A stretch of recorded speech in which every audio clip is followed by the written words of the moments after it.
আসসালামু আলাইকুম। আমাদের পত্রখাঁচা গ্রামে বছরে একবার ধান লাগানো হয়, তাই আমরা নিজেদের জমিগুলো ধান লাগানোর জন্য বীজ সংগ্রহ করতেছি। তো বীজ সংগ্রহ করার পর সজীব ও স্বপন এই বীজ নিয়ে জমিতে যাচ্ছে। আজ আমরা ধান লাগাবো আমাদের টিমের স্বপনরা আর কি। তো গিয়ে দেখি আমাদের স্বপনের বাবা এই জমিতে মই দিতেছে। তো মই দিতেছে জমি সমান করার জন্য আর কি। তো মই দেওয়ার পর সজীব ও স্বপন এই বীজগুলো জমিতে ছড়িয়ে ছিটিয়ে দিচ্ছে, যাতে আমাদের বীজ লাগাতে সুবিধা হয় আর কি। তো বীজ ছড়িয়ে ছিটিয়ে দেওয়ার পর আমরা টুল ব্যবহার করি, যাতে এই আইলগুলো সোজা হয়।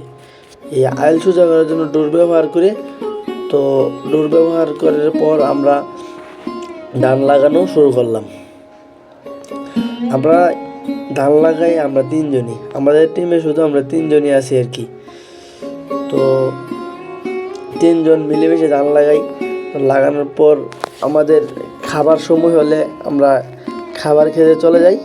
জমিতে খাবার খাওয়ার কি মজা তা শুধু গ্রামের মানুষ বুঝতে পারে।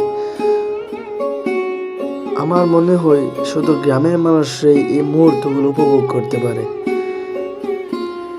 জমিতে ধান লাগানো হয়তো অনেকটা কষ্টের, কিন্তু এই মুহূর্তগুলো ভুলার নয়।